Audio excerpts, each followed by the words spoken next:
días, profe. Hola, buenos días. Buenos días.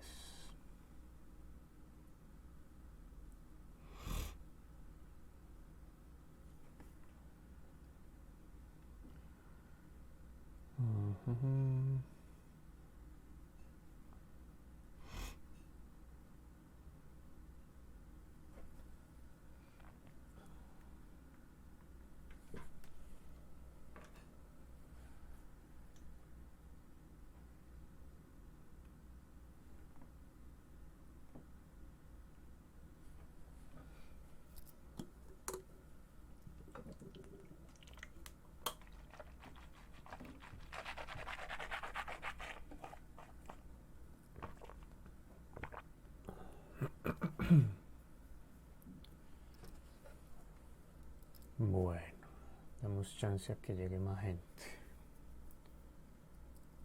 Que lleguen más.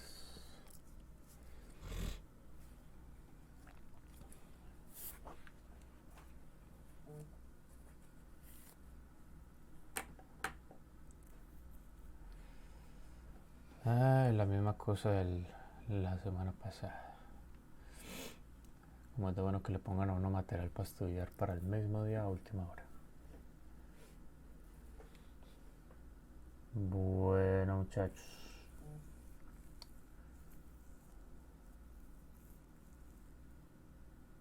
¿Ustedes qué cuentan?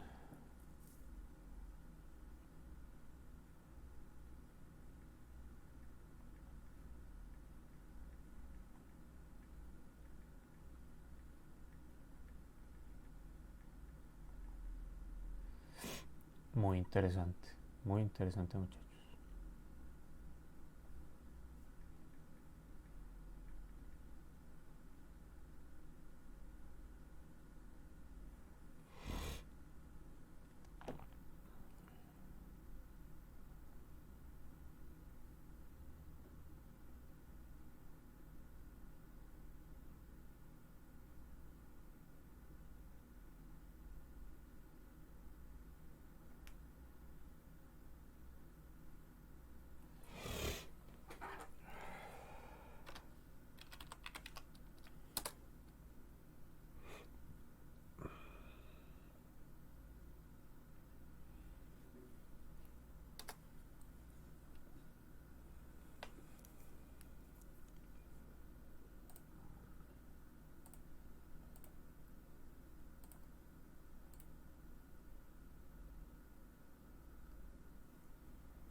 Bueno,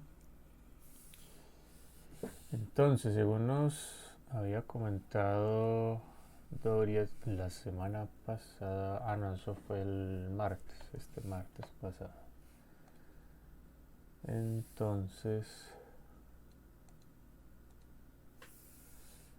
tenemos que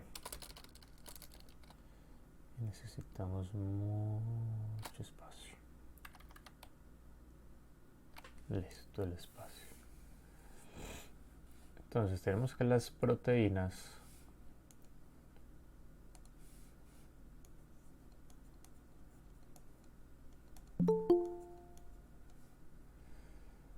pues consisten básicamente en cadenas de aminoácidos.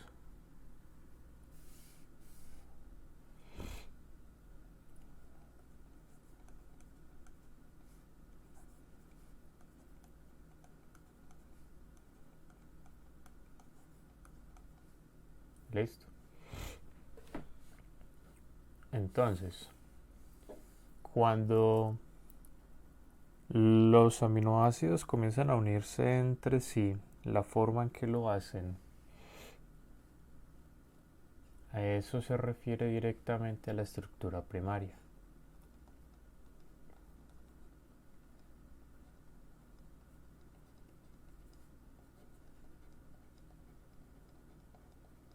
¿Listo? Es decir, a la forma en que se enlazan los aminoácidos.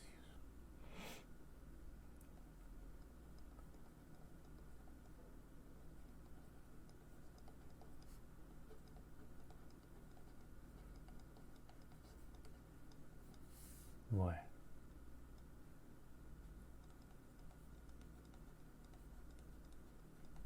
cuando ya tenemos suficientes aminoácidos enlazados entre sí, comienzan a aparecer cierta disposición entre ellos.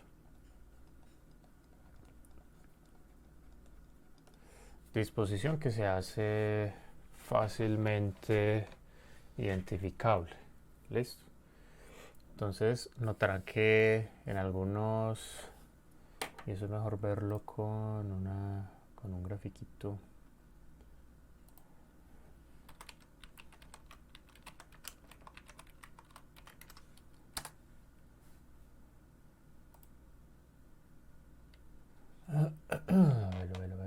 Véalo acá. Listo.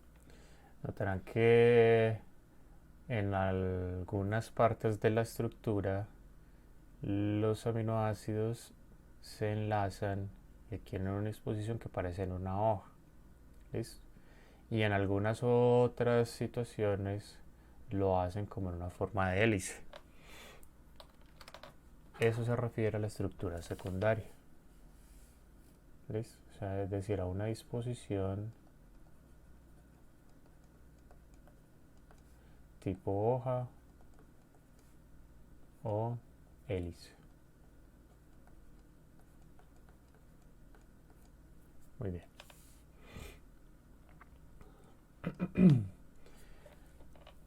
Sin embargo, cuando ya tenemos mucha cantidad de aminoácidos, la suficiente, unidas, bueno, aminoácidos que están unidos uno detrás de otro, entonces vamos a ver que entre todos ellos pueden adquirir ya sea una estructura que se parece a una fibra o una estructura que se parece a un glóbulo. Eso se refiere a la estructura global de la, de la proteína. ¿Listo? Entonces allí hablamos de la estructura terciaria.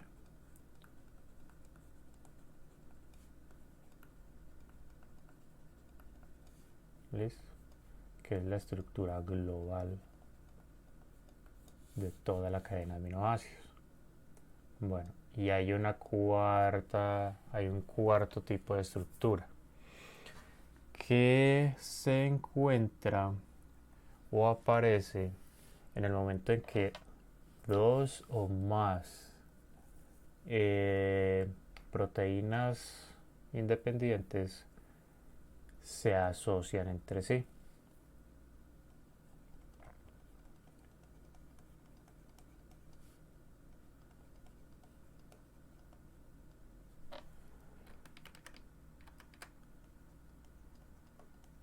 ¿Listo? Esta es la asociación de proteínas.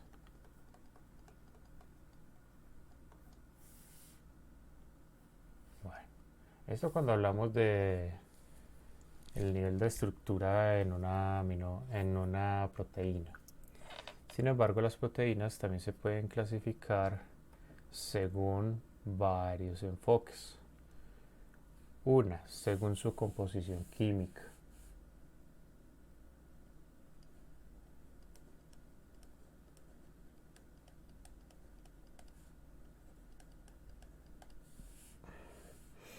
Según su composición química, entonces, las proteínas pueden ser clasificadas ya les voy a decir, en simples o conjugadas.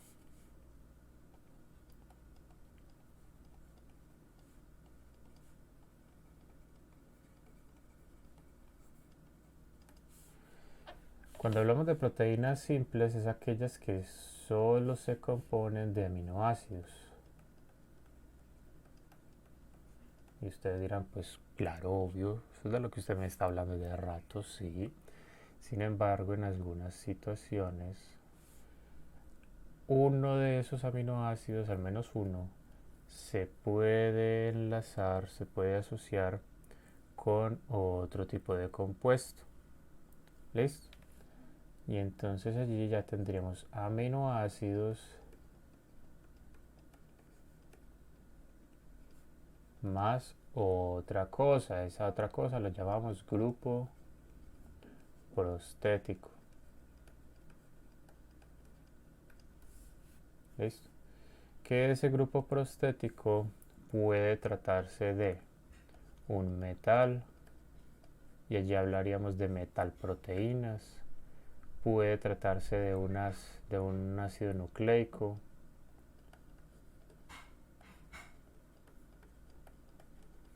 Y entonces allí estaríamos hablando de nucleoproteínas, como por ejemplo es el caso de los ribosomas.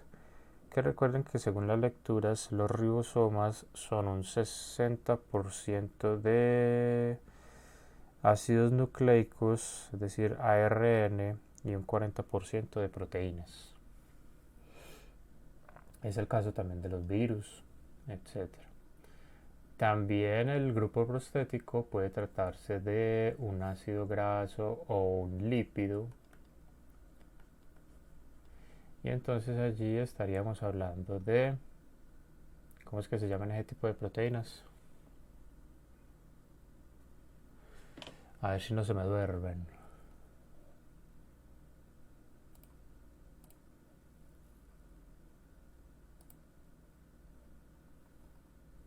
Lipoproteínas. Es correcto, lipoproteínas. Muy bien.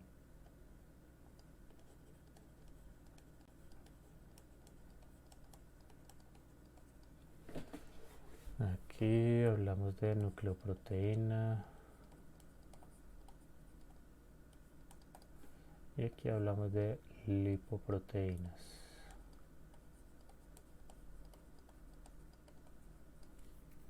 Listo. También hay más opciones, como por ejemplo que el grupo prostético se trate de un carbohidrato. Y entonces en ese caso estaríamos hablando de una glicoproteína.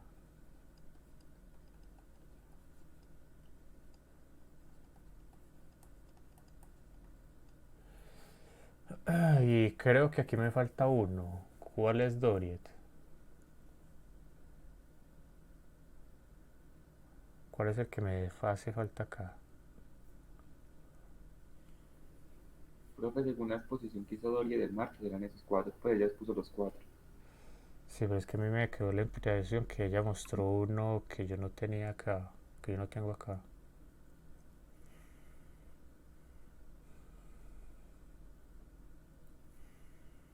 ¿Cuál será?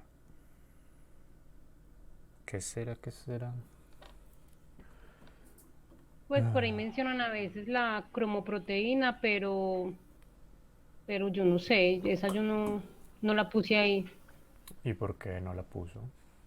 No sé porque casi no las conozco, como que se unía a un grupo, pues no sé si era un colorante o no las entendí, cromoproteína la llamaban. Vamos a ver.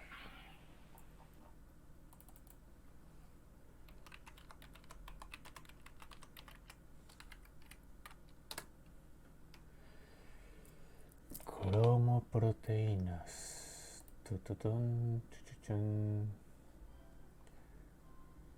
Ajá, sí, es un pigmento.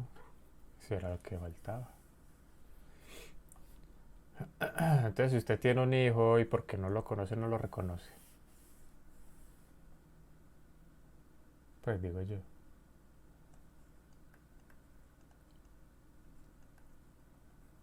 Y aquí hay que hacer una aclaración, y es que ese pigmento puede tratarse de un compuesto orgánico o un compuesto inorgánico. ¿Listo?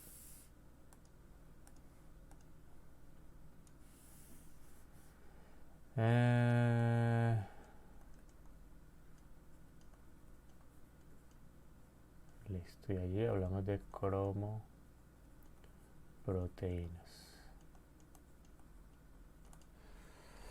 Lo que me interesa saber es cuáles son las funciones de ellas. Eso es lo que yo como que no supe. Pues miremos la Wikipedia. No hay nada. No hay nada.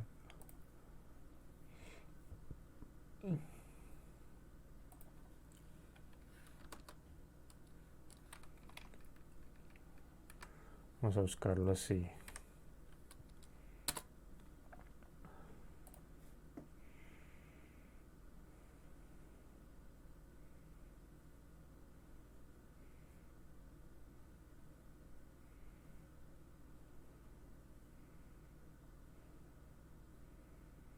Ujú. Observación,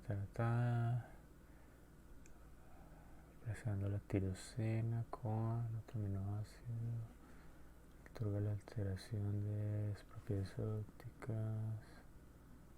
Ajá. También hay proteínas fluorescentes, vea. Qué chévere esto. Con esas, profe, no es que hacen algo parecido a la electroforesis. No, Sí, creo que así se llama, gel de electroforesis y se une. No, no, el gel de electroforesis es otra cosa, eso es muy diferente. Lo que pasa es que el gel que se utiliza para la electroforesis es solamente un medio, es como el caso del eso HPLC. que leen después lo que leen después con V, ¿ese cómo se llama? Ah, no, Que después lo sí, no. ponen a revelar en V y uno ve las rayitas. Ah, no, pero es que, a ver, como le digo, el gel que se utiliza en la electroforesis actúa como medio de transporte, como parte estacionaria, como la fase estacionaria. Es como el caso de la cromatografía de capa líquida de capa fina. Ustedes llegaron a hacer esa prueba en el laboratorio, alcanzaron a hacer esa Sí, práctica. nosotros sí. Entonces, parecido a eso. 2 veces. ¿Qué yo, Cristian? ¿Estás dormido? Ah, Que, que sí que. que si todavía está dormido. Yo creo que todos estamos dormidos. Yo soy más dormida. No, es el colmo, muchachos. Yo me vine a dormir pero a las 2 de la mañana. Yo no sé si no me puse a pelear con el sueño. Prendí el celular y me puse a leer. Si son tonterías, pues uno ponerse ahí a estresarse y a pelear con uno mismo. Es como dice el dicho, si no puedes con el enemigo, únete a él. Claro que ese dicho está como muy sobrevalorado, si me lo preguntan. Bueno, pues en términos bioquímicos, pues no tienen una función clara como tal. Esas cromoproteínas, sin embargo, pues ahí están. Listo. Donde vamos nosotros hacia la clasificación de las proteínas. Según su forma, es decir, según su estructura terciaria,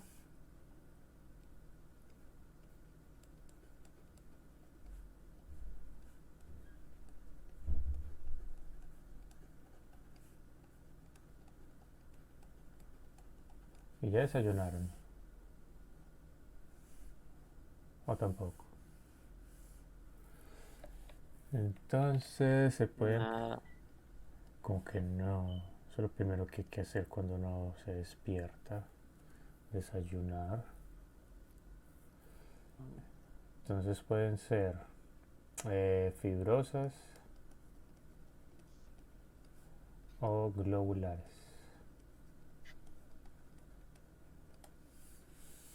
Bueno, y entonces a continuación ya vamos a hablar de la clasificación de las proteínas de acuerdo a su función. ¿Listo? Que según su función, ¿en qué se clasifican, Doriot? De estructura, Entonces, enzimáticas. pueden ser. Creo que esto ya se me confunde acá. Lo voy a poner en otro lado.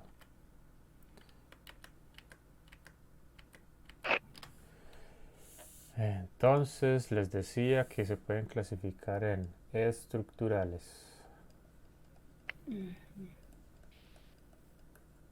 ¿Listo? Las cuales se encargan principalmente de darle estructura a los tejidos.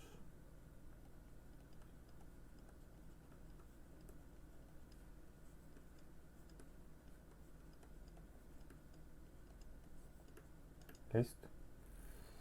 Bueno, entonces allí es cuando hablamos de, por ejemplo, proteínas como el colágeno, la queratina, el fibrinógeno, entre otras. También hablamos de las enzimas. Y entonces permítanme hacer lo siguiente.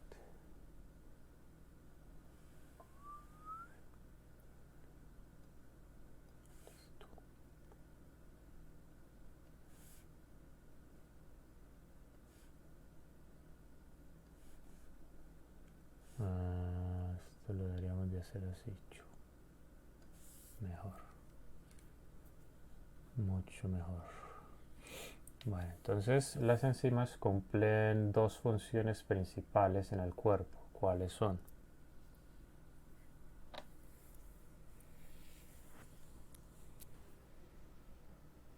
De catalizadora. Catalizadores. Más o menos, más o menos. Ellas pueden ayudar en la síntesis de compuestos. Y allí hablamos del anabolismo. O se pueden encargar de la degradación de compuestos. Y allí hablamos de catabolismo. ¿Listo? Bueno, con la aclaración que en el catabolismo o durante los procesos de degradación se produce energía bioquímica, mientras que en los procesos de síntesis se consume energía bioquímica. Es decir, la energía que se gana acá se pierde acá. ¿Listo? Alguien que me diga por qué nosotros somos de sangre caliente.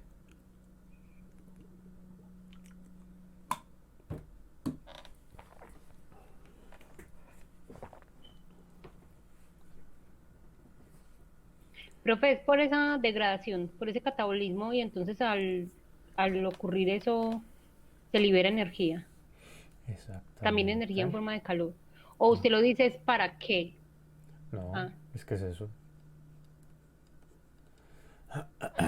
El culpable de eso es el ciclo de Krebs, el ciclo TCA. Ese es el culpable de eso. Porque gracias a ese ciclo es que nos encontramos que en términos generales todas las rutas metabólicas, es decir, todo lo asociado al metabolismo, el metabolismo celular, se dice que en forma neta es un proceso exotérmico. Es decir, se libera más energía que la que realmente se necesita. ¿Listo? Gracias a eso es que nosotros somos de sangre caliente. Entonces, ¿qué pasará pues con... profe, Hola. no, sino que usted diciendo eso que es exotérmico, una vez había escuchado que termodinámicamente esas reacciones, muchas reacciones que ocurrían aquí en el cuerpo eran imposibles, pero que sin embargo ocurrían. Lo que pasa es Pues que eran como que muy... en esas apreciaciones no toman en cuenta esto de acá. Listo. No se toma en cuenta la acción de las enzimas. Sí, eso decían que eran muy eficientes, eran demasiado eficientes y entonces que termodinámicamente no eran posibles, pero que igual pasaban, ocurrían. Es correcto. Listo. Pero todo eso es gracias a las enzimas. Sí, yo soy consciente que hay en los procesos metabólicos hay rutas, bueno, hay reacciones que en realidad no deberían de ocurrir.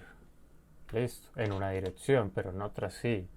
Pero ¿por qué ocurre en la dirección totalmente opuesta? Por la intervención directa de una enzima. Es por eso.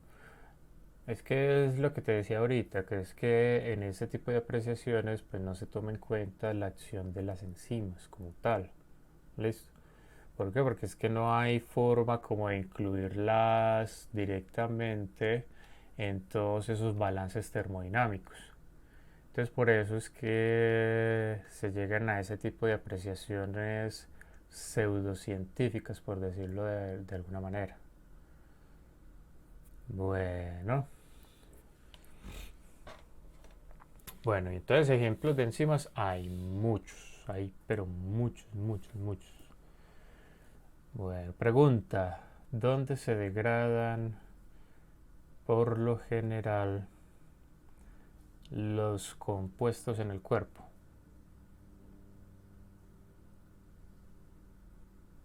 Hay dos zonas, hay dos sitios en específico. Uno de ellos, ¿cuál es? El estómago, Es decir, el sistema digestivo, ¿cierto? Que ¿dónde sí. inicia el proceso de digestión?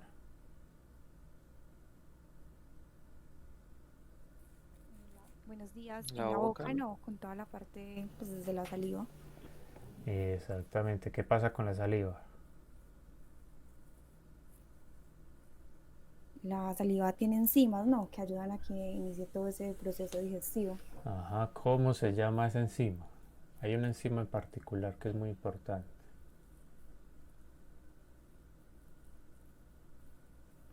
Búsquenlo, búsquenlo ahí en un momentico.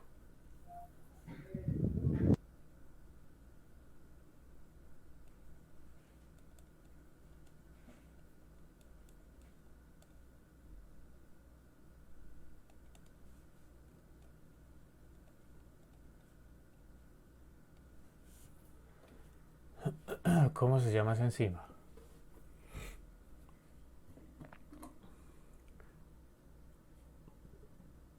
La milasa.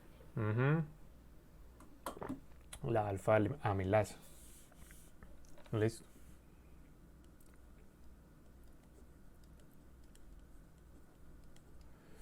Bueno, entonces, ¿qué es lo que de qué se encarga la alfa amilasa?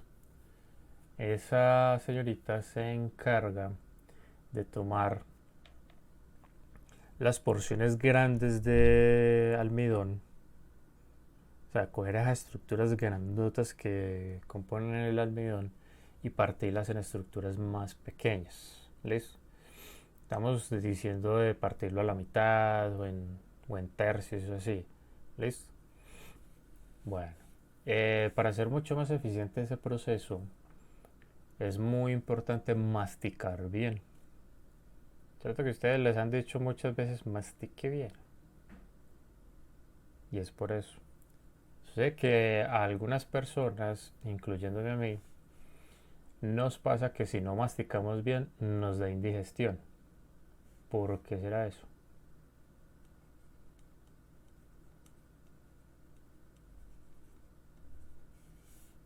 por el almidón que no está bien, o sea, que no se rompió en partes más pequeñas. Exactamente. Es porque básicamente en el estómago pues no Yo creo que es contamos. porque llegan muy grandes, eso, Es correcto, llegan las estructuras muy grandes y no tenemos cómo partir esa vaina en el estómago. Ese es el lío del asunto. Entonces por eso es tan importante masticar bien. A ver, uno cómo sabe cuándo masticó bien. Por ejemplo, cuando uno está comiendo maní o nueces, cuando dice uno que ya está listo eso para uno tragárselo. Muy sencillo, cuando usted siente en la boca una pasta muy menuda, de muy buena consistencia, y usted no siente ningún grano. En ese momento ya eso está listo para que usted lo trague. Bueno, ¿qué pasa en el estómago, muchachos?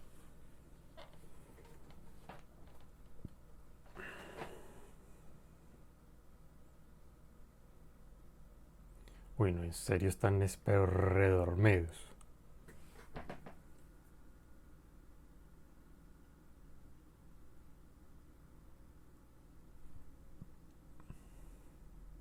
Muchachos, ¿qué sucede en el estómago?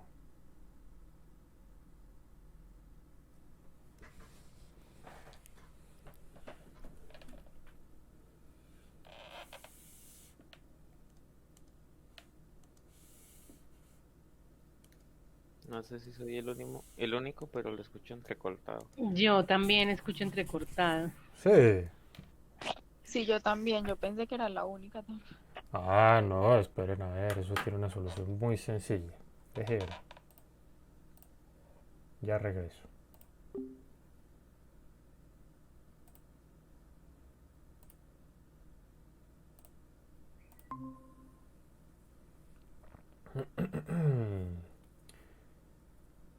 Ay, ay, ay. Bueno, a ver, ya volví. ¿Se me escucha más fluido? ¿No se me escucha fluido? ¿Cómo me están escuchando? ¿Bien, mal, igual?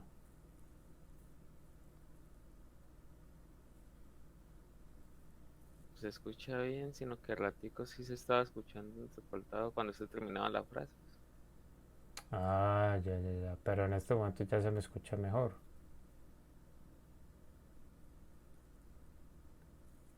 Sí, O, señor. o estamos en la misma situación. Bueno, esperemos que sí, ya sí se escuche mejor. Entonces les estaba preguntando qué ocurre en el estómago.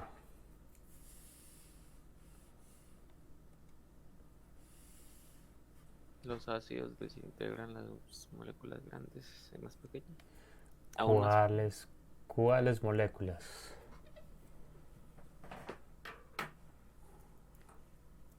un macronutriente.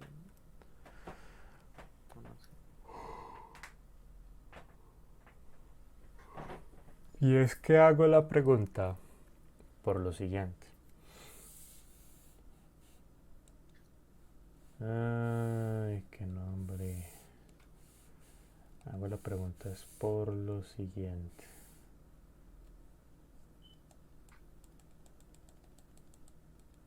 Es que ya de entrada me toca ahorrar todo esto. Muy bien. Entonces, nosotros en la alimentación diaria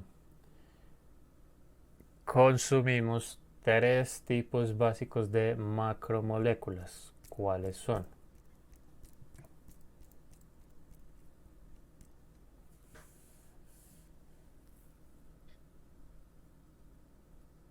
Aló, ¿sí se me está escuchando bien?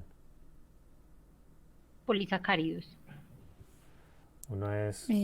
Nos serían carbohidratos, grasas Ajá. y Sí, señor. Sacáridos. Entonces son polisacáridos, grasas, es decir, lípidos. Y por último tenemos, ¿cuáles son los otros? carbohidratos, grasas y no sé cuál es el otro. Proteínas.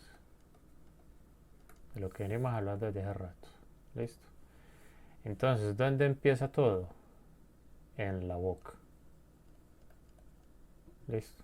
Y allí ya resaltamos la importancia de poder de masticar bien los alimentos, porque es que eso es prácticamente la parte inicial del proceso de digestión. Una mala que o una inadecuada masticación, ay, me inventé la palabra, yo no sé si existe, puede Sí, acarrear, profe, esa palabra existe. sí, eso puede acarrear algunos problemas digestivos. ¿Listo? Es más, se los voy a poner así, tan amables, y búsquenlo ustedes, porque yo el dato me lo sé. ¿Cuánto se demora un trozo de carne de res en ser digerido en el sistema digestivo?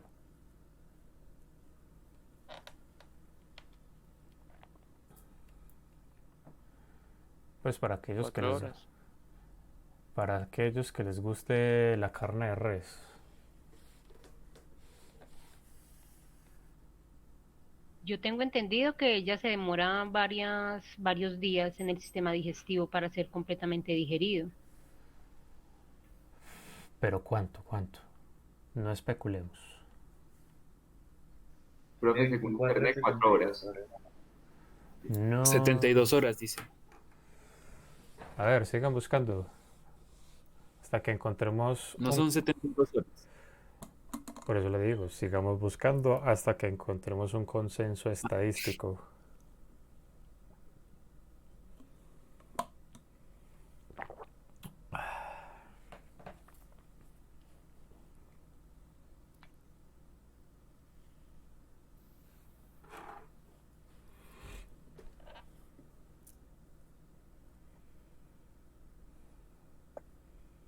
Yo encontré que 4. De hecho, varias páginas lo dicen.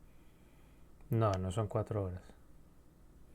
Con seguridad que no son 4 horas. Profe, pues yo me Ojalá. imagino que también depende del tipo de carne y la preparación que se haga de esa carne, Ah, no, porque pues si yo me la como, esa que llaman azul, pues eso se debe demorar mucho, pero si yo me la como 3/4 o bien cocida, pues de pronto ya se digiere más rápido.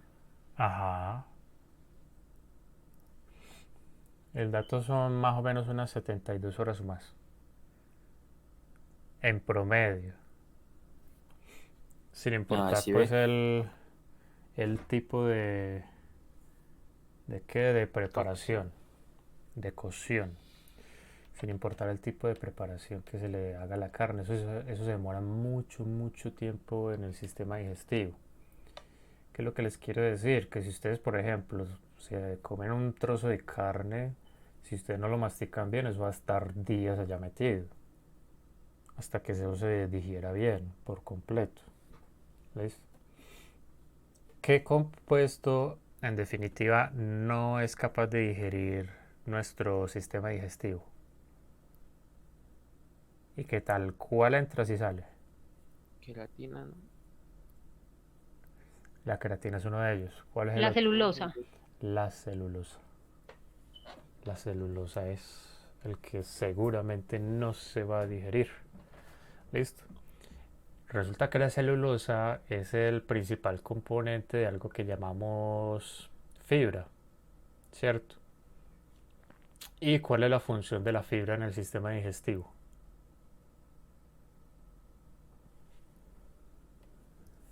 Eso no es como un prebiótico. No, Y no, no.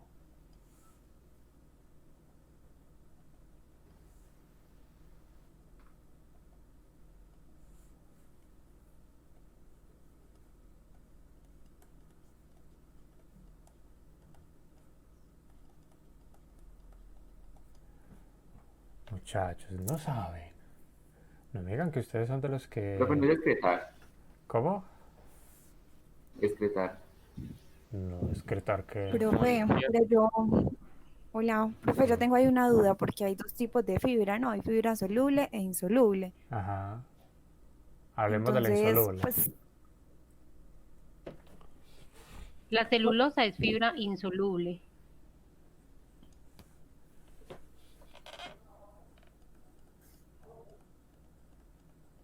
Pues entonces será ayudar al movimiento ¿cómo es que se dice? De los intestinos. En la motilidad, en parte sí. A eso se le Sí, llama de pronto. a eso se le llama motilidad. En parte sí. Sin embargo, la fibra insoluble tiene una función muy, muy importante. Profe, usted nos había Puede contado algo de ayudar que a... limpiaba iba limpiando como esas arruguitas y todos esos entre, no sé cómo se dice eso, que hay en el intestino, que tiene como tantas curvas y tantas cosas, entonces que esa fibra, según usted nos decía, ayudaba a ir limpiando todo eso, para que no salieran como po- po- unas cositas ahí, unas bolitas. Divertículos, así se llama eso. Sí, esa es la función. Ayudar a mantener limpio el sistema digestivo. Por eso se recomienda comer una porción de fibra al día. Eh, sí, es eso, básicamente. Bueno, entonces tenemos que en la boca inicialmente se le ocasiona una hidrólisis parcial a los polisacáridos, obteniendo polisacáridos aún más pequeños. Lo que son los lípidos y las proteínas, ellos no se ven muy afectados, precisamente porque necesitan de un pH más bajo para poderse hidrolizar. Hidrólisis que ocurre en el estómago. ¿Listo? Entonces ellos quedan tal cual una vez que llegan al estómago.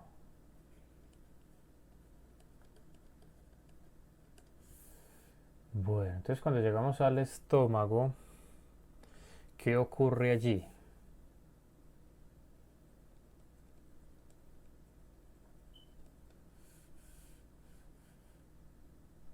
Ah, Haya sido muriático. muriático. ¿Y por qué le llaman ácido muriático a eso?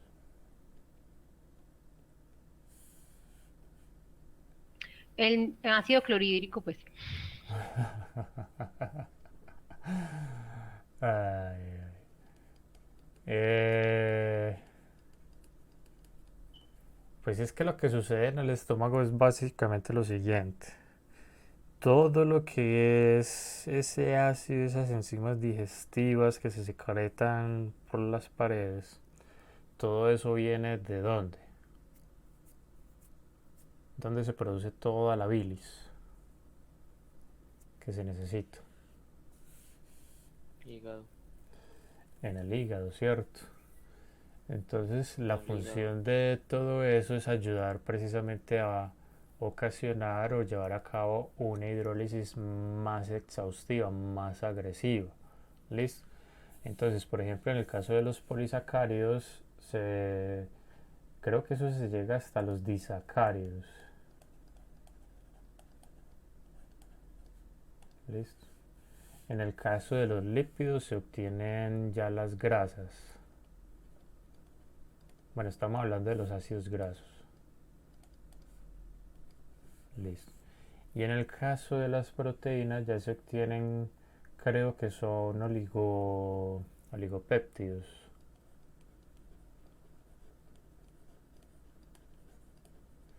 Tan amables, busquen y corroboren lo que les estoy diciendo, porque ustedes saben que yo me suelo equivocar con mucha facilidad. ¿Listo? Sin embargo, ahí no termina el asunto. Debemos pasar al intestino delgado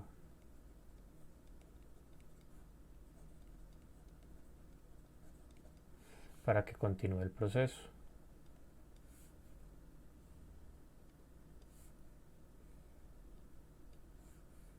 ¿Listo? Y allí se hacen hidrólisis. Bueno, en el estómago ocurre una hidrólisis ácida básicamente. ¿Listo? Y en el intestino delgado ocurre una hidrólisis enzimática.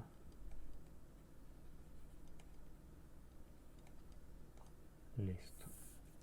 En esencia. Bueno, entonces allí ya se obtendrían sacáridos, monosacáridos.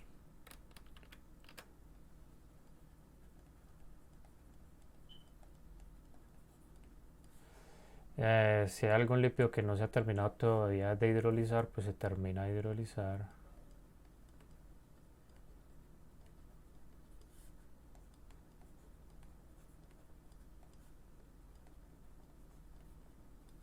Listo. Y en el caso de las proteínas ya se obtienen aminoácidos individuales. individuales. Listo. Eso con la ayuda de un montón de enzimas que se secretan y se producen ahí en las paredes, en las vellosidades del intestino delgado. Estamos hablando de las dos primeras partes del intestino delgado. Bueno, entonces gracias a eso, entonces todos estos compuestos ya se pueden absorber y pasar al torrente sanguíneo. Listo.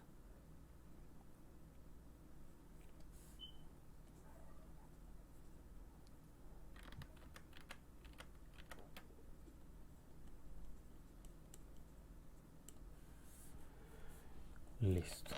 Entonces, ¿qué pasa si no se mastica bien? Esa es mi pregunta. ¿Qué le pasará a todo este proceso si no se mastica bien?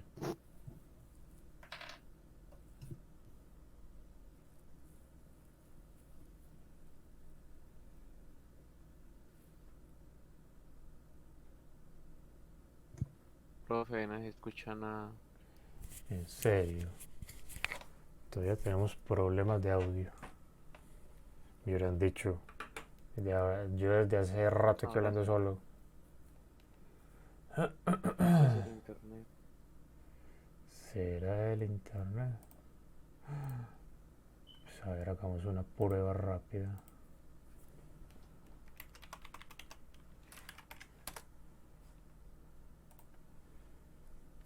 A ver qué tal está.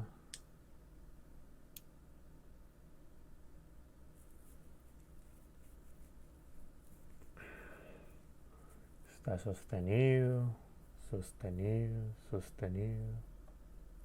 Está bien. Creo que es que esta prueba en realidad no dice mayor cosa.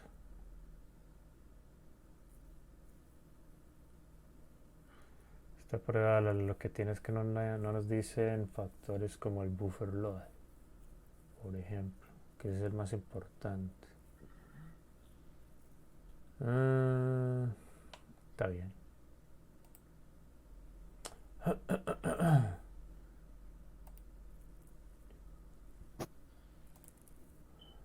A ver, ¿cómo se me está escuchando ya? Ya se escucha bien, profe. ¿Será que hay alguna actualización por ahí? Yo no me he dado cuenta. No. No hay Mire, actualización. del administrador, a ver qué es lo que está consumiendo. Si algo está consumiendo internet, parte del navegador. Se va. Se va. ¿Qué más? ¿Qué más? ¿Qué más? No, pues ya el resto no consume nada. Este sí no lo puedo cancelar. Este sí. Adiós. Cancele el OBS. No, gracias.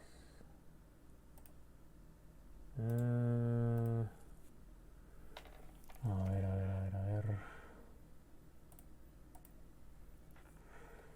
Ajá.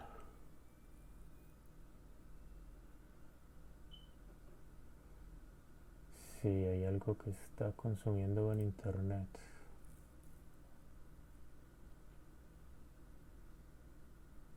El problema es que esa es la cosa. Tal vez alguien en su casa está descargando algo. Pues mi mamá debe estar haciendo sus ejercicios matutinos. Y ya. No, pero yo no creo que eso afecte la subida, que es que eso es lo que interesa. Que lo que interesa es la subida y no la Que descarga. por más estos días con el internet estaba malo con todo. Tanta gente en videollamadas y cosas así. Ah, sí. Así de sencillo. Bueno, a ver, ¿se me está escuchando? ¿No se me escucha? ¿Qué tal? Sí. Para saber si ¿Puede repetir lo continúo. último que explicó? Sí, profe, cuando se vuelva ahí, nosotros también le avisamos. Pero ahí se está escuchando muy bien. La pregunta es, ¿ustedes cómo van a saber cuándo me voy? Porque se queda todo en silencio. Usted estaba diciendo algo y mismo se corta. Bueno, ¿dónde se quedaron?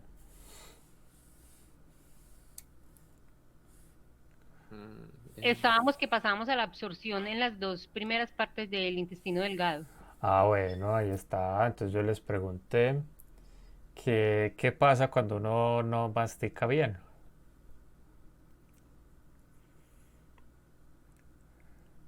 Pues no puede ocurrir bien este proceso Ajá. porque las moléculas son, los trozos son muy grandes y no pueden las enzimas hacer mucho, inclusive ni el ácido no puede Exacto.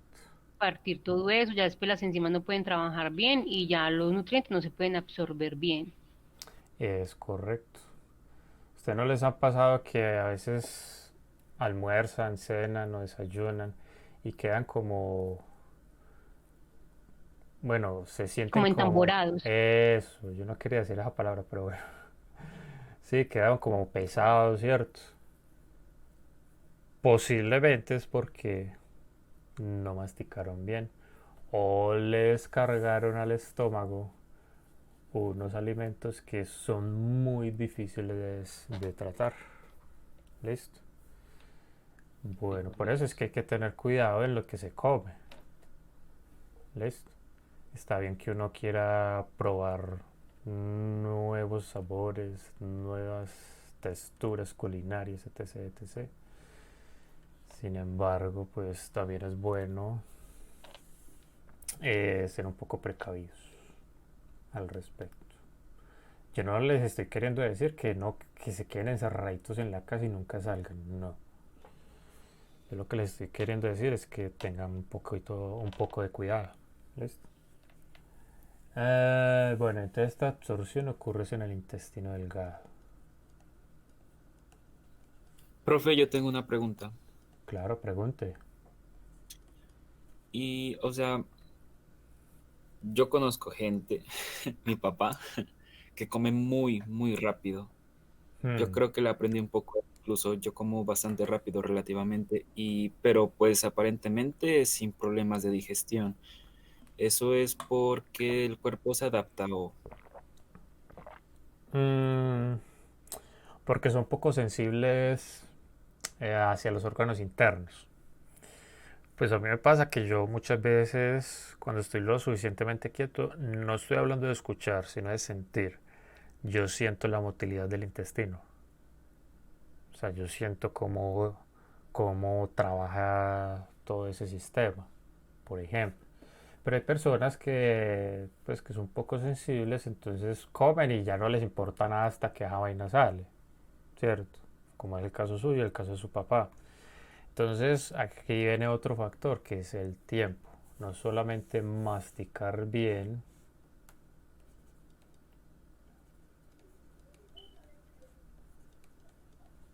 sino también el tiempo. Entre usted más tiempo tenga la comida en la boca, más fácil se le van a hidrolizar todos esos polisacáridos y más fácil se le va a iniciar a usted la hidrólisis de los lípidos y las proteínas. Es decir, usted mismo le ayuda a su sistema digestivo. ¿Listo? Claro que todos los sistemas digestivos no son iguales, no responden igual, ¿cierto? Si usted es una persona que, por ejemplo, se come algo y mismo siente que se le cae pesado, cualquier cosa, entonces posiblemente se deba a que usted come muy rápido. ¿Listo? Inclusive, comer despacio también tiene otras implicaciones. ¿Listo? Pregunta. ¿Ustedes por qué creen que en realidad nosotros comemos? ¿O por qué nosotros en realidad frecuentamos ciertos alimentos más que otros? Yo pensaría que es como para reconstituir tejidos, ¿no? Más que eso.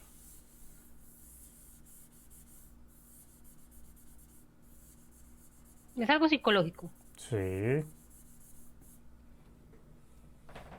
tiene mucho que ver con el cerebro.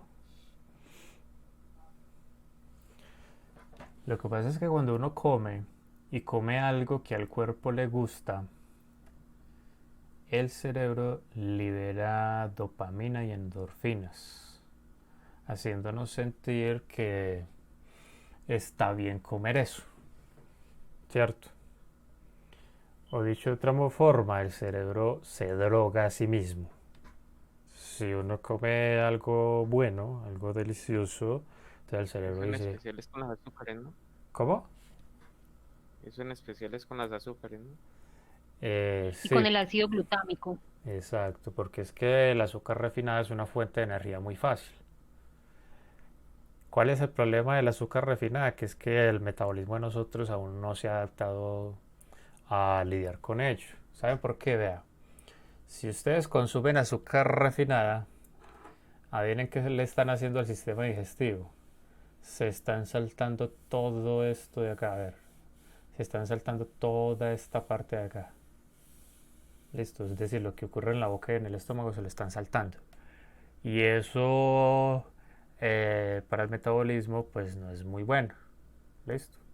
Porque de todas maneras pues hay que tomar en cuenta también que el cuerpo a veces es muy perezoso. Entonces por eso es que al cuerpo humano le gusta consumir azúcar refinada. ¿Por qué? Porque primero es una fuente de energía muy alta, muy buena, y por otro lado es de muy fácil digestión. Listo, tiene muy fácil digestión. Entonces por eso es que no es tan recomendable todavía pues consumir azúcar refinada. ¿Por qué? Porque nuestro metabolismo aún no está suficientemente adaptado a eso. ¿Listo? Sí está adaptado a consumir grasas, a consumir el chicharroncito, del que tanto han denigrado y hablado mal.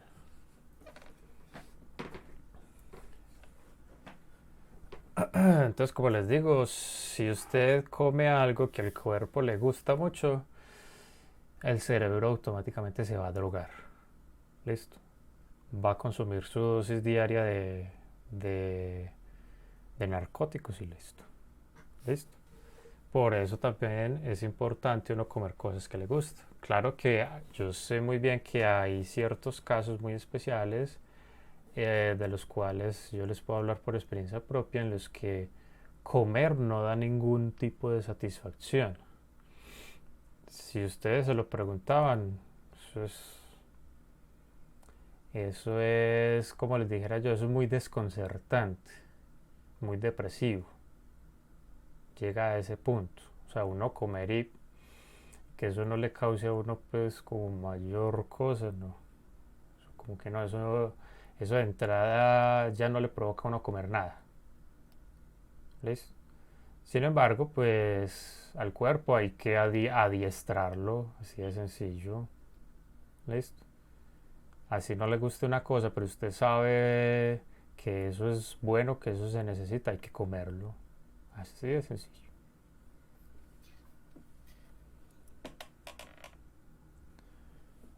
De verdad, ¿me escucharon todo lo que les acabo de decir?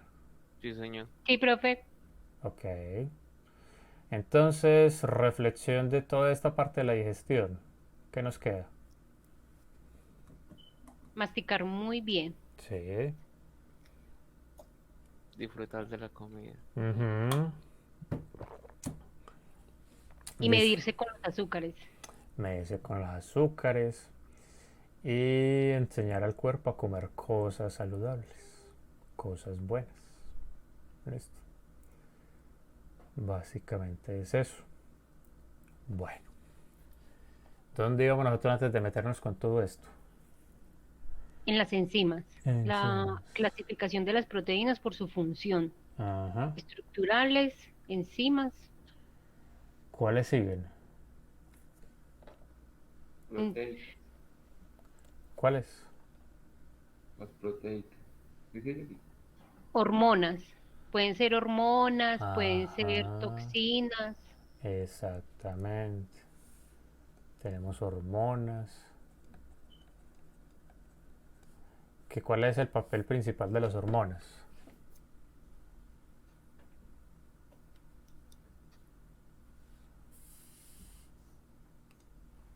Yo imagino que es como desencadenar un grupo de reacciones. Desencadenar, sí,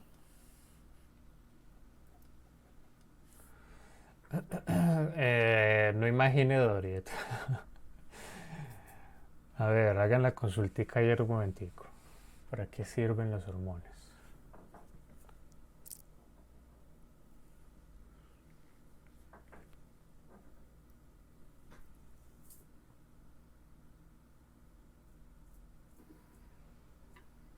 regular la actividad de un tejido. Exactamente, esa es la función de toda hormona, regular. ¿Regular qué? Presión sanguínea, glucosa en sangre, ¿qué más? El colesterol, ¿qué más? La expresión de ciertos genes. No, pero eso se encarga es otra cosa, eso se encarga otra cosa.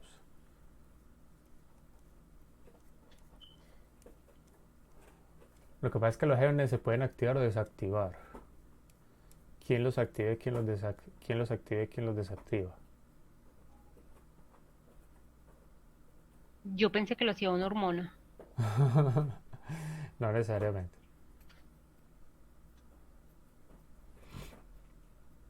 Ah, ya, yo creo que saber por qué lo estaba diciendo, por lo de la hormona del crecimiento, ¿cierto? Sí, más o menos. Y por las hormonas femeninas y masculinas, Lo que pensé. pasa es que la hormona del crecimiento, por ejemplo, ese es el metabolito, o sea, ese es el producto. ¿Listo? Su presencia o no no dicta la activación o desactivación de los genes encargados del crecimiento. ¿Se acuerda de lo que hablábamos en estos días sobre el proceso de replicación, traducción y todo eso así? Que comentábamos algo al respecto. La presencia o no de la hormona no determina eso. Bueno, pero básicamente es regular, ¿cierto? Regular un montón de funciones que ocurren en el cuerpo humano. También están las toxinas. ¿Listo? Que básicamente, ¿cuál es la biofunción de las toxinas?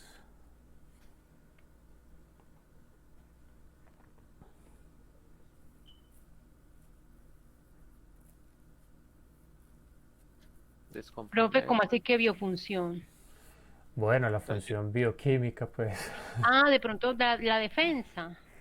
mm, Pues un organismo produce un organismo produce unas toxinas para defenderse de... Pues yo tengo entendido que, por ejemplo, los venenos o sea, de los insectos, bueno, de algunos y de las serpientes son para descomponer las presas desde dentro, por lo que ellos no pueden generar ácidos en el estómago, ¿no? sí, sí. Por ejemplo, es que la función de la toxina depende del tejido o de las células con las que interactúen. Listo, hay unas toxinas que les da lo mismo el tejido que en el que interactúen, listo. Y a esas se las llama necrotoxinas.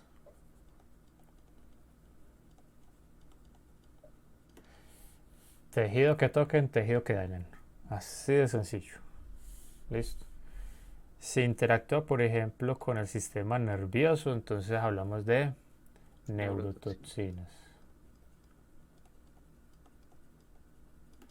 Si interactúa solamente con las células de la sangre, ¿cómo se las llama?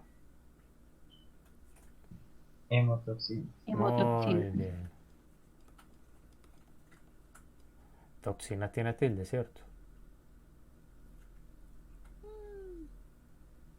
Búsquenlo, muchachos. Sus celulares no solamente sirven para ver anime, manga y porquerías. Yo no lo utilizo para eso está el computador. No, profe, no tiene tilde. No tiene. No tiene. Tóxica sí tiene tilde. Ah, sí. Tóxico, sí. Como muchos políticos que hay en este país, que son más tóxicos. Aparte que no sirven para nada. Bueno, se interactúan, por ejemplo, solamente con las células del hígado. ¿Cómo se llamarían esas toxinas? Hematotoxinas. No, esas serían las de la sangre. Hepatotoxinas. Ah, hepato.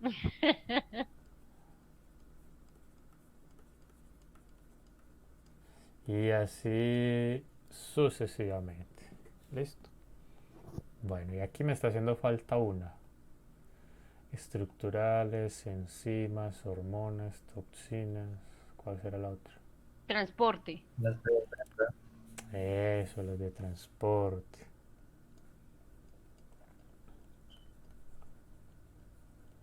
Que como su nombre lo dice, lo que hacen es que Transportan información. transportar cosas, ¿cierto? Bueno, como por ejemplo el caso de la hemoglobina que transporta CO2 u oxígeno, según sea el caso. Como el caso de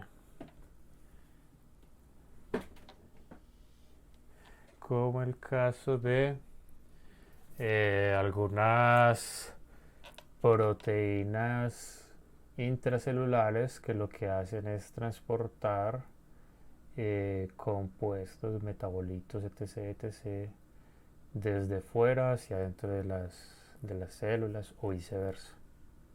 ¿Listo? Son muchas. En definitiva son muchas. Bueno. Ya que tocamos todo, ya que terminamos toda esta parte, ¿quién quiere empezar con la actividad propuesta?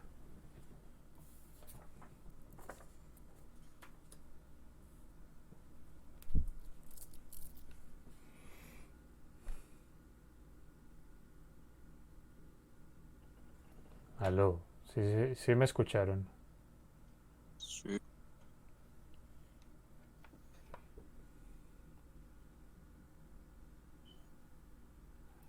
¿Quién desea empezar? Buenos días, profe Lady y yo vamos a comenzar. Listo, háganle. ¿Necesitan pantalla o así está bien? Sí, señor. Pantalla, por favor. Listo, yo les doy pantalla. Adelante.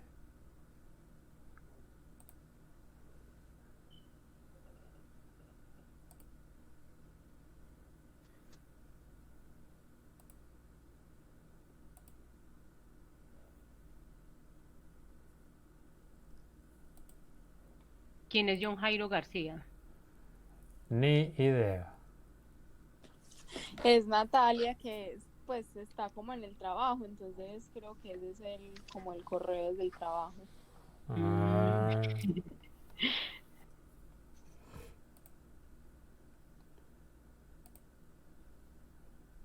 ah,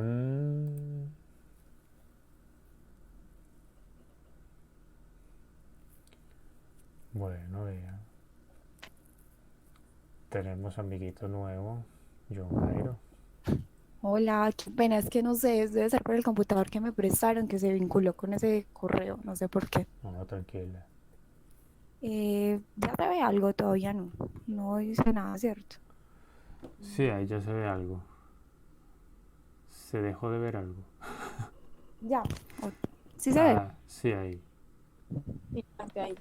Profe, bueno, yo iba a iniciar, pues que como lo veníamos hablando estas clases, las proteínas, pues sabemos que las proteínas cumplen una función estructural o de dar estructura, pero que además de eso tienen pues como otra misión importante y es que hacen posible que se realicen como las reacciones biológicas.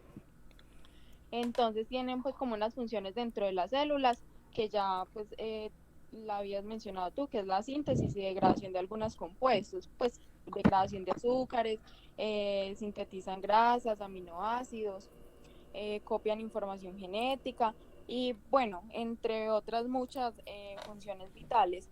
Entonces, a ese grupo de proteínas que permiten esas reacciones biológicas se les conocen con el nombre genérico de enzimas y estas poseen pues como un gran poder catalítico. Entonces nosotros le vamos a hablar de la lipasa. Entonces la lipasa es una enzima que está pues como ampliamente distribuida en la naturaleza y que las podemos encontrar en microorganismos, en plantas, en animales. Bueno, las lipasas también tienen como propiedades muy funcionales y que permiten su utilización pues como en diversos campos de la industria agroquímica, farmacéutica, de detergente, alimentaria. Entonces una de sus ventajas es, además pues de que son muy funcionales, es su versatilidad. Comparándolo pues frente como a otros solventes orgánicos, es muy estable. Y esa capacidad pues que tiene como de sintetizar compuestos orgánicos en mezclas de reacción con baja actividad de agua. Entonces en las industrias que antes mencioné, por ejemplo, pues es muy utilizada como aditivos para detergente. Entonces esta hace que como la remoción de manchas de aceite en la ropa sea más fácil. En la industria alimentaria, por ejemplo, es utilizado como un acentuador de sabor, sobre todo en productos madurados. También es utilizada en la industria, pues en la industria papelera, en la producción de cosméticos, en los tratamientos ambientales, en la producción de fármacos, porque pues los hace como más efectivos y con menos efectos secundarios, en la obtención de pesticidas, como de menor toxicidad. Bueno, y todo eso mediante la síntesis pues de compuestos como puros y la resolución de mezclas racémicas. Bueno, ya ahí Nati les va a hablar sobre la lipasa pancreática.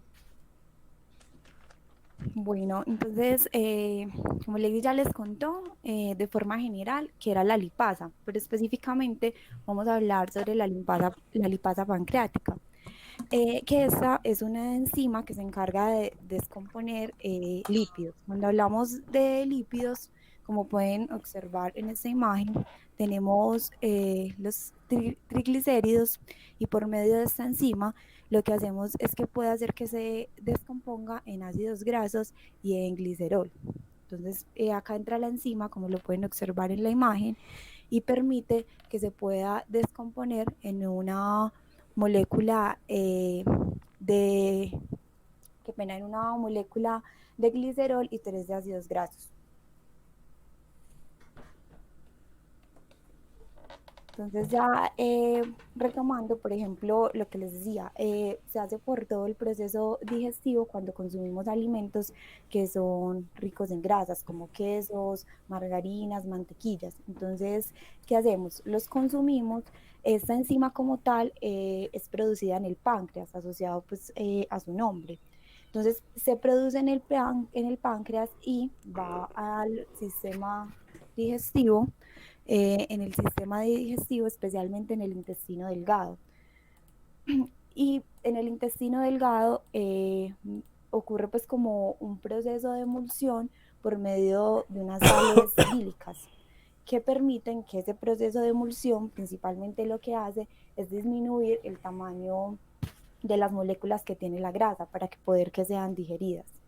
Nosotros tenemos que tener los niveles de lipasa en la sangre controlados, porque si los niveles están demasiado altos, podemos pues padecer enfermedades, específicamente una que se llama pancreatitis.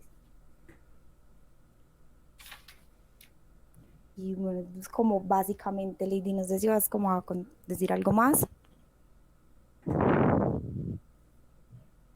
No, Nati, pues yo creo que ahí. ¿Tienen alguna inquietud? De pronto profundizamos un poco en algo más, o es claro pues de forma básica de lo que les contamos.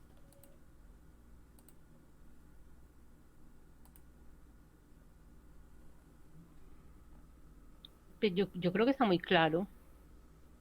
Sí, es muy claro. Sí. A ver, ¿qué entendieron? Que la lipasa se encarga de degradar esas grasas, era lo que usted decía ahorita para la digestión. Ajá. Entonces esa enzima la secreta el páncreas y me imagino yo que llega al intestino y entonces ahí es donde cumple la función, que es Yo ahí sí como tengo cortar. una pregunta, y es, esa hidrólisis enzimática mediada por la pancreasa, bueno, por esta enzima, ¿dónde ocurre? ¿En el torrente sanguíneo, en el estómago o en el intestino delgado?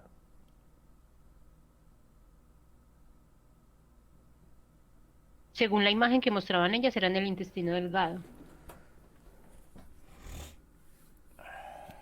Profe, pues según lo que yo comprendo, o sea, lo que va a hacer el intestino delgado es permitir que se puedan absorber, ¿cierto?, las grasas, pero pues para poder que se haga como todo el proceso en el organismo. Entonces, básicamente, pues donde va a entrar a interactuar la enzima, por lo que yo comprendo, es en el intestino delgado, acompañado de las sales bílicas para poder disminuir el tamaño de los ácidos grasos. Ok. A ver, no sé si todos entienden lo que sucede al final en el proceso de digestión. Y es que todos los nutrientes, sin excepción, los que se puedan absorber, todo eso pasa directamente al torrente sanguíneo. Y eso se distribuye por todo el cuerpo, sin discriminación alguna. ¿Ustedes habían entendido eso? Sí, profe. Bueno, muy bien. Muchas gracias, chicas. Estuvo ilustrativo. Entonces la páncreas es la que se encarga de la hidrólisis de... Lipasa Profe, pancreática. lipasa Eso, pancreática. la lipasa pancreática. Pero eso Está asociado. solamente es activo para los triglicéridos. Sí, lo que pasa es que, por ejemplo, cuando usted hablaba de la parte de las enzimas, pues las enzimas son específicas. Entonces, está, por ejemplo, la enzima para la parte de los carbohidratos, está para las grasas y actúa principalmente en los lípidos. Pues que los lípidos se componen de grasas y aceites. Entonces, ella actúa sobre ambos, tanto grasas como aceites. Ah, ya, porque es que yo me preguntaba era si también era activa para el caso de los fosfolípidos, para el caso de las ceras. Entonces me quedo con esa duda.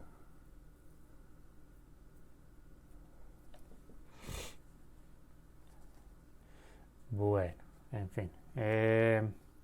¿Quién desea continuar? Por ejemplo, Erien y María Fernanda.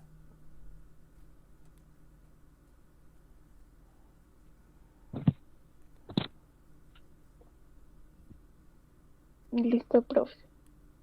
Ay, pero no llore.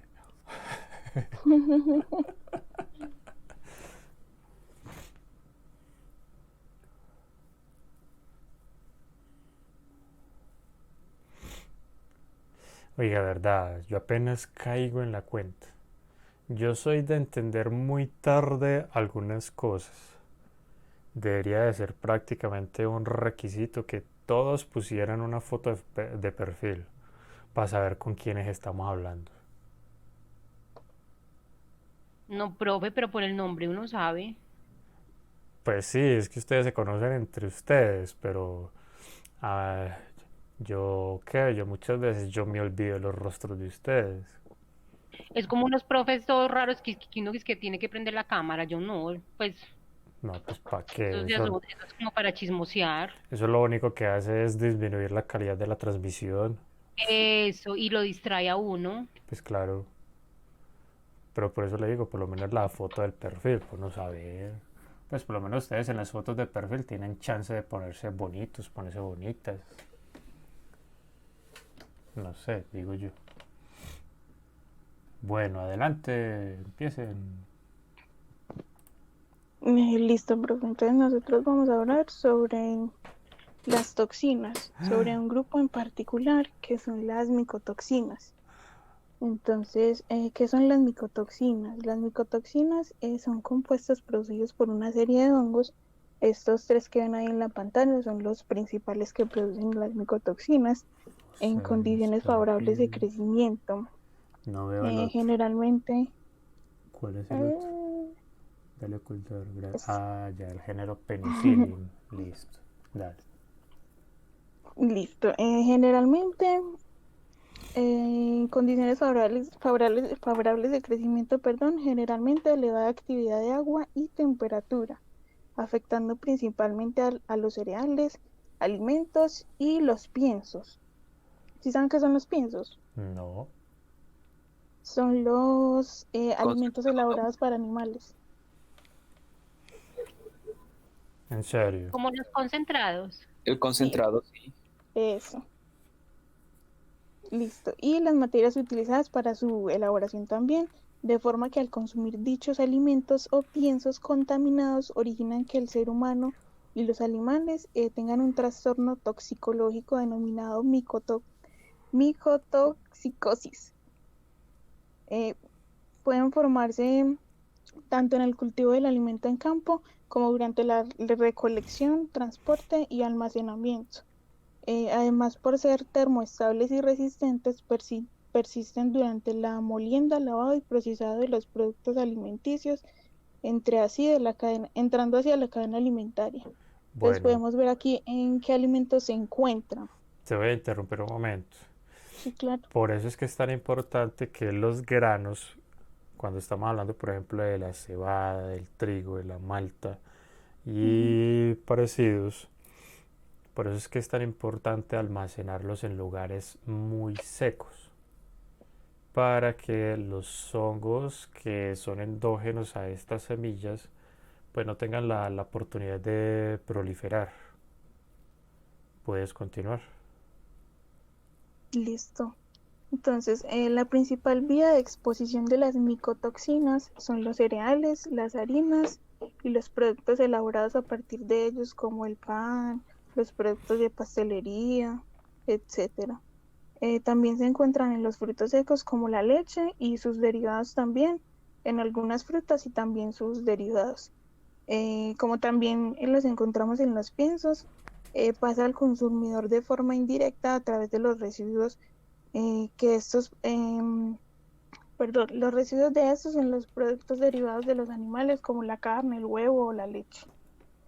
¿Listo? Entonces, en particular, aquí podemos ver las micotoxinas, cómo se clasifican, qué hongo produce cada micotoxina, sus efectos tóxicos y los alimentos implicados directamente con cada micotoxina.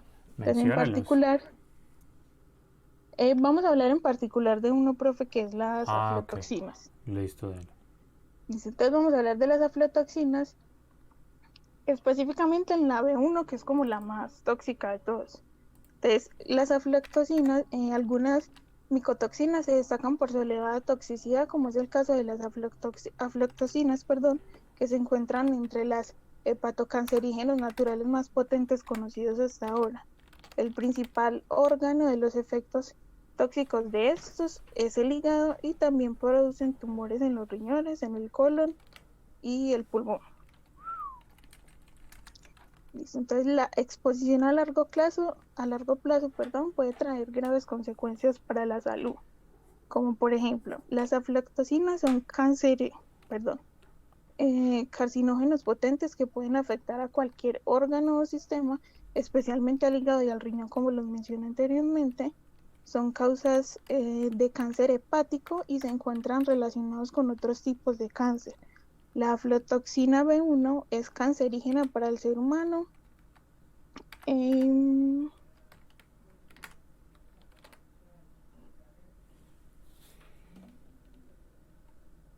Y se dice que la potencia de la hepatocarcinógena de las aflatoxinas aumenta significativamente en presencia de la infección por el virus de la hepatitis B.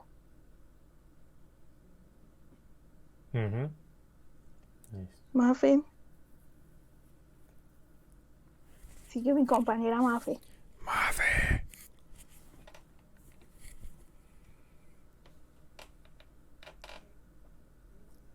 Mafe. Se durmió. O le dio un ataque de pánico.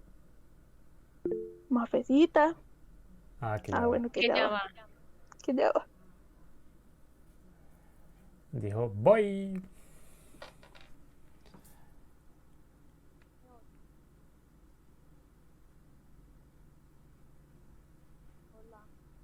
Se te escucha muy bajito.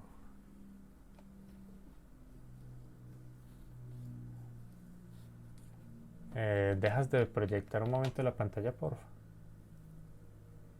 Se escucha muy bajito. Sí, esperen que le voy a dar una instrucción a María Fernanda. Listo.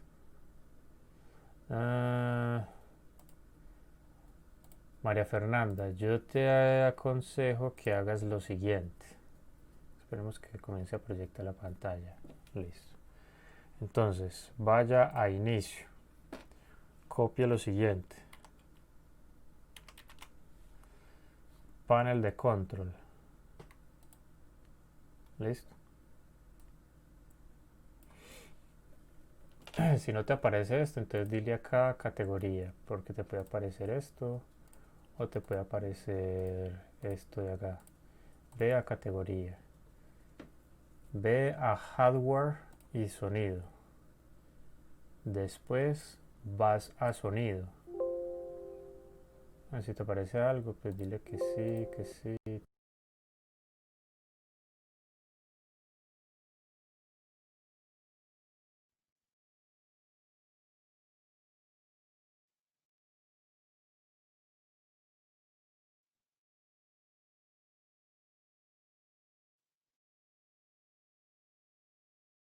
Clic derecho.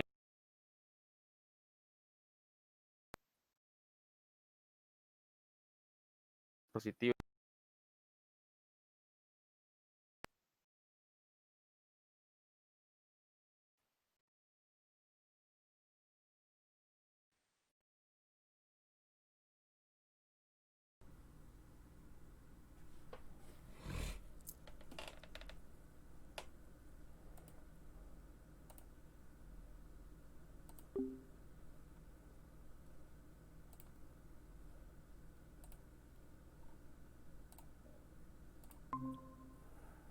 Así son las cosas. Ahora el que se quedó sin micrófono fui yo. Mira, le das clic derecho acá, abres configuración de sonido, vienes a donde dice propiedades del dispositivo y acá te aparece para poner el volumen. Ah, listo, gracias. Efectivamente. Iba yo a la solución y el que se quedó sin micrófono fui yo. Así es la vida.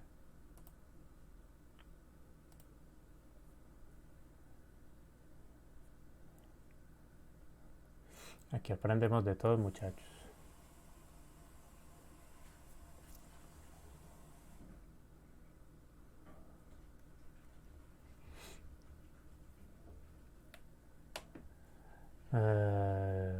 María Fernanda, ¿ya sí te da? ¿No te da?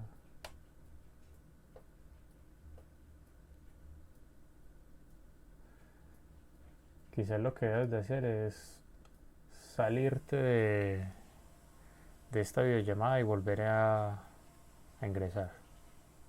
Así puede que se te reinicie.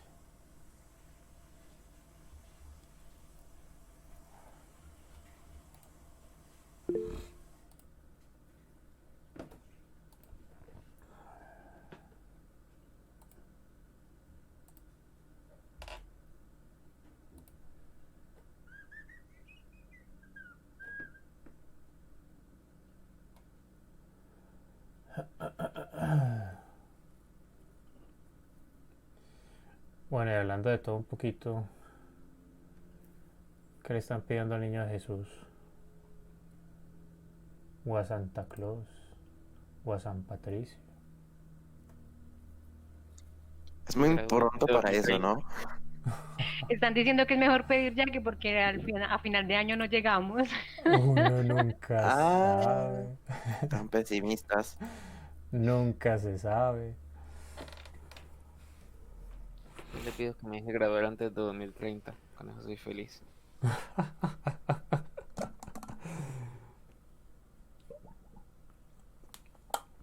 Entonces ya espera demorarse tanto. A este paso de un semestre por año. Ah, pues sí. Que ustedes fueron muy de malas, hombre. Ustedes han sido muy de malas. Pero también perdimos mucho tiempo en esas tales asambleas. Sí, al respecto, pues lo que yo tengo que decir es que eso depende de ustedes.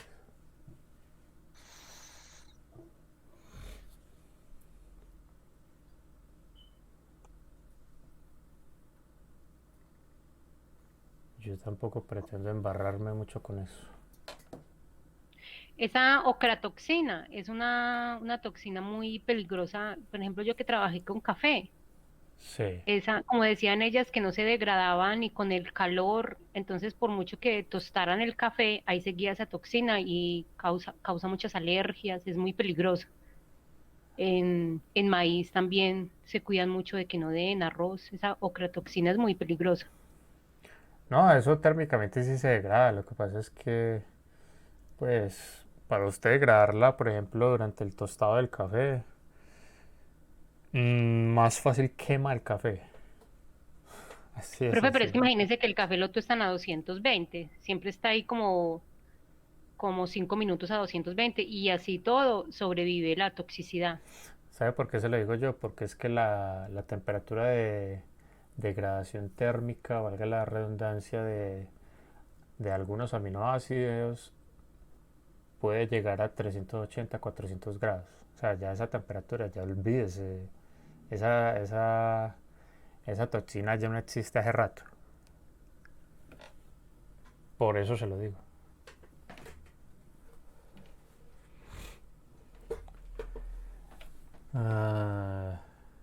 Mafe sí logró.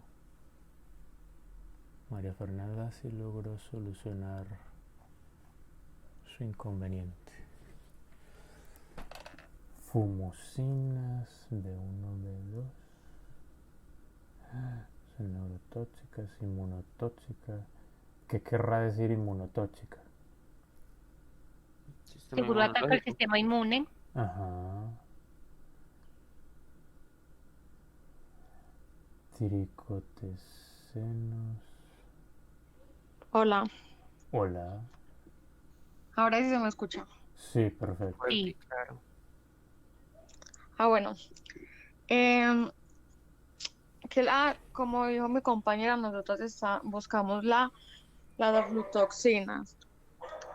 ¿Por qué decidimos hacer sobre esto? Porque yo considero que nosotros nos alimentamos realmente mal. Pues ya hablo en general. Nosotros somos súper descuidados con la alimentación.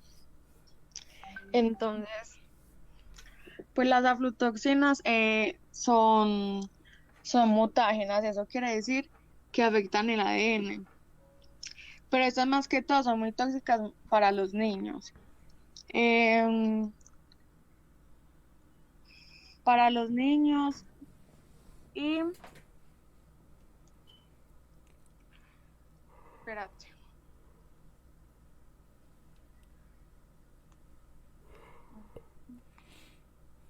Vea, ya cogió confianza. Es que espérate. Es que tengo unas fichitas bibliográficas para no perder. Está bien. Bueno, ¿dónde iba? Ah, sí. Para los niños,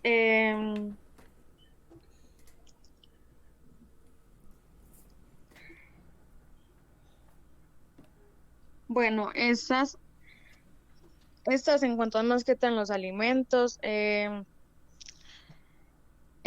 los alimentos que son resistentes a la degradación. También estas pueden reducir o son resistentes a agentes infecciosos como el VIH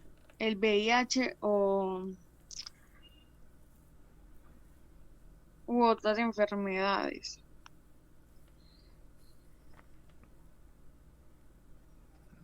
Bueno, las aflatoxinas también pueden suceder por la exposición de tipos laborales o profesional. Bueno, esas más que todo se dan más que todo se dan en el hígado, porque ustedes saben que el hígado es cuando, como explica el profesor, cuando se hace el proceso digestivo. Entonces, esto da más que todo cáncer de estómago y se puede dar una toxicosis aguda en este. Ya es que no tengo, la verdad es que no tengo más para decir porque mi compañera explicó bastante. No sé si me hago entender. Está bien. De verdad, y ese link que aparece ahí de YouTube, ¿de qué? Ah, es un video que explica sobre las otras, es que las micotoxinas son varias toxinas que se están dando en los alimentos. Entonces ahí explica más o menos qué es. Si quieren lo vemos. Hágale, hágale. Erian, dale por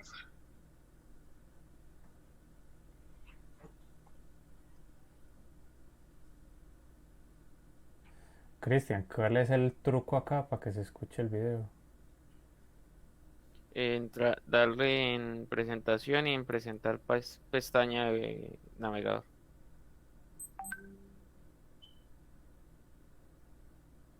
Vuelva a la pestaña del Meet. Espere. ¿Dónde le doy? A la pestaña del Meet. Se sale de presentar y cuando vaya a volver a entrar le da la opción de presentar. ¿Cómo es que es? Pestaña de navegador, ¿cómo es, Cristian? Sí.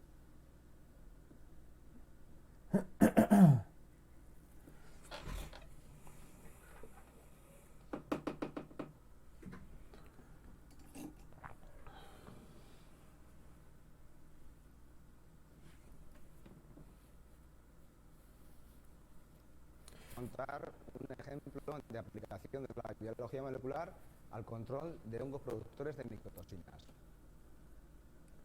Aunque no son muy conocidas entre los consumidores, las micotoxinas son uno de los metabolitos, uno de los contaminantes naturales de los alimentos más importantes. Las micotoxinas son sustancias producidas por hongos filamentosos cuando crecen en unas determinadas condiciones de temperatura y humedad. El consumo de alimentos contaminados con micotoxinas lleva a que éstas se acumulen a lo largo de los años, produciendo diferentes efectos tóxicos. Pueden ser inmunotóxicas, genotóxicas, neurotóxicas o carcinogénicas. Los hongos contaminan los sustratos vegetales, las materias primas vegetales, y llegan a las personas a través de dos vías diferentes. La primera y principal, a través del consumo directo de alimentos elaborados con estas materias primas contaminadas, como por ejemplo alimentos derivados de cereales contaminados. La segunda vía, a través de alimentos como puede ser la carne, los huevos o la leche, que vienen de animales que han consumido piensos contaminados con micotoxinas. Se conocen más de 300 micotoxinas producidas por 150 hongos diferentes. De ellas, las más importantes, debido a que tienen una mayor toxicidad, son las aflatoxinas, la ocratoxina, la patulina, la fumonisina, los tricotecenos y la ceraneolona. De estas micotoxinas las producen especies de 3 géneros diferentes: Aspergillus, Penicillium y Fusarium. Aspergillus produce aflatoxinas y ocratoxina en diferentes alimentos, en cereales, en frutos secos, en uva, café y cacao. Penicillium produce ocratoxina en cereales y patulina en manzana. Y Fusarium produce fumonisinas, tricotecenos y ceranelona en diferentes tipos de cereales. Una vez que las micotoxinas entran en la cadena alimentaria, es difícil de eliminarlas, son moléculas muy estables. Se han fijado diferentes puntos de control a nivel del cultivo, a nivel de operaciones de post cosecha y operaciones industriales. En el cultivo se recomienda, por ejemplo, aplicar tratamientos fitosanitarios. A nivel de post cosecha se recomienda un control estricto de humedad y temperatura, así como un control de insectos, y también se han descrito operaciones industriales de descontaminación y de detoxificación. Sin embargo, no hay ninguna de estas medidas correctoras que sean eficaces al 100%. Los expertos coinciden que la mejor medida de control son las medidas preventivas, evitar que los hongos contaminen las materias primas. Para ello es importante realizar una identificación precisa de los hongos contaminantes. Además, es importante evaluar la capacidad de producción de las micotoxinas y también desarrollar métodos cuantitativos para cuantificar el nivel de hongos contaminantes en el campo. La identificación de especies mediante métodos clásicos lleva mucho tiempo, se basan fundamentalmente en métodos morfológicos.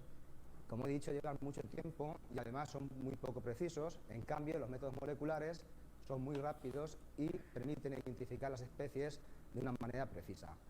En esta diapositiva os muestro un ejemplo de identificación de Aspergillus negros productores de ocratosina en el vino.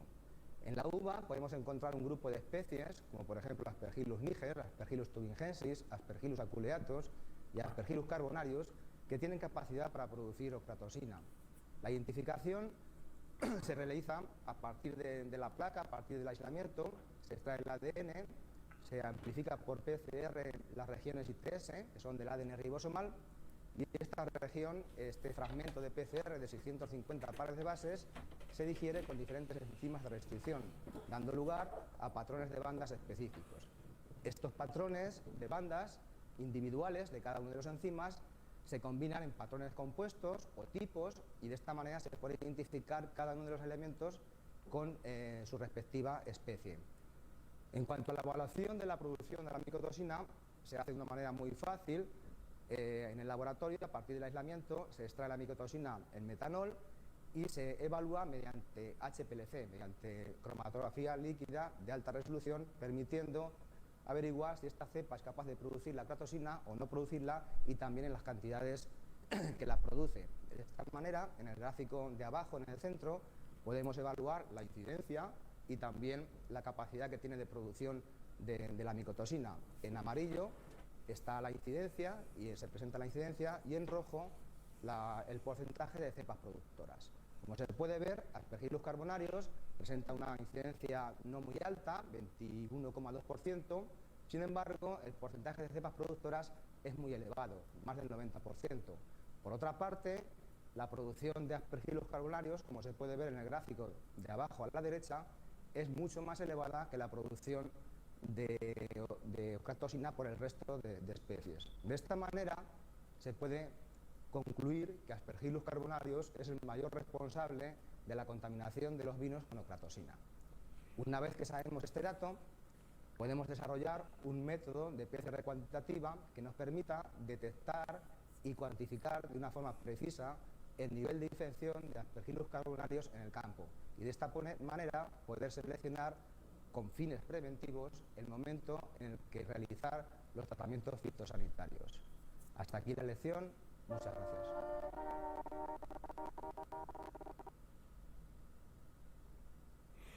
Muchas gracias. Estuvo muy ilustrativo. Bueno, muchachos, entonces esta sesión la vamos a dejar hasta acá. Tan amables. ¿Sí se me está escuchando? Sí, No, profe. profe, sí se le... Ya quedé traumatizado con eso.